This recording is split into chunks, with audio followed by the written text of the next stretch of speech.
10টি বিষয় এমন আছে যেগুলো অবলম্বন করলে একজন মুমিন দুষ্ট জিনদের অনিষ্ট থেকে মুক্তি পাবে। জিন শয়তানের অনিষ্ট থেকে আল্লাহর কাছে বেশি বেশি আশ্রয় প্রার্থনা করা। আল্লাহ তাআলা বলেন, আর যখনই শয়তান তোমাদের কোনো প্ররোচনা দেয়, সাথে সাথে আল্লাহর কাছে আশ্রয় প্রার্থনা করো। নিশ্চয়ই তিনি শ্রবণকারী এবং সম্যক জ্ঞাত। সকাল সন্ধ্যা সূরা ফালাক ও সূরা নাস পাঠ করা। রাতে ঘুমানোর পূর্বে আয়াতুল কুরসি পাঠ করা। যে ব্যক্তি ঘুমানোর পূর্বে আয়াতুল কুরসি পাঠ করবে, সারা রাত শয়তান তার কিছুই করতে পারবে না। সূরা বাকারা পাঠ করা। নবীজি সাল্লাল্লাহু আলাইহি ওয়াসাল্লাম বলেন, তোমাদের ঘরগুলোকে বিরান কবরস্থান বানিও না। যেই ঘরে সূরা বাকারা পাঠ করা হয়, শয়তান সেই ঘরের নিকটে যেতে পারে না। সূরা বাকারার শেষের 2 আয়াত পাঠ করা। নবীজি সাল্লাল্লাহু আলাইহি ওয়াসাল্লাম বলেন, যে ব্যক্তি রাতে ঘুমানোর পূর্বে সূরা বাকারার শেষের 2 আয়াত পাঠ করবে, তার জন্য যথেষ্ট হবে।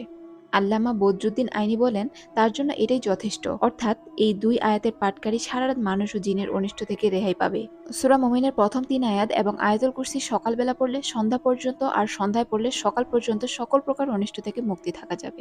আল্লাহ রাসূল সাল্লাল্লাহু আলাইহি ওয়াসাল্লাম বলেন, যে ব্যক্তি দিনে 100 বার লা ইলাহা ইল্লাল্লাহু ওয়াহদাহু লা শারিকা লাহু লাহুল মুলকু ওয়া লাহুল হামদু ওয়া হুয়া আলা কুল্লি শাইইন কাদির পড়বে, সে 10 জন গোলাম আজাদ করার সওয়াব পাবে এবং তার জন্য 100 নেকি লেখা হবে এবং 100 গুনাহ মুছে দেওয়া হবে।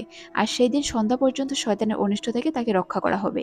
হাদিসে বর্ণিত শব্দে ও পদ্ধতিতে বেশি বেশি আল্লাহর জিকির করা, যেমন সুবহানাল্লাহ, আলহামদুলিল্লাহ, আল্লাহু আকবার বা সুবহানাল্লাহি ওয়া বিহামদিহি সুবহানাল্লাহিল আযীম। কারণ যে অন্তর আল্লাহর স্মরণে মগ্ন থাকে, সেই অন্তরে শয়তান প্রভাব বিস্তার করতে পারে না।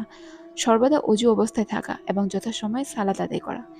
এমন ব্যক্তির অন্তর সর্বদা পাক পবিত্র ও আল্লাহর স্মরণে মগ্ন থাকে। বেশি কথা বলা, বেশি খাওয়া, ইচ্ছাকৃতভাবে হারাম কিছু বারবার দেখা এবং সব ধরনের মানুষের সঙ্গ দেয়া, এই 4টি কাজের মাধ্যমে শয়তান সাধারণত মানুষকে ধোঁকায় ফেলে। নবীজি সাল্লাল্লাহু আলাইহি ওয়াসাল্লাম কুদৃষ্টি ইবলিসের বিষাক্ত তীর, যা দিয়ে সে মুমিনের অন্তর ঘায়েল করে। যে ব্যক্তি আল্লাহর ভয়ে কুদৃষ্টি পরিহার করে, সে তার হৃদয়ের ঈমানের স্বাদ অনুভব করবে।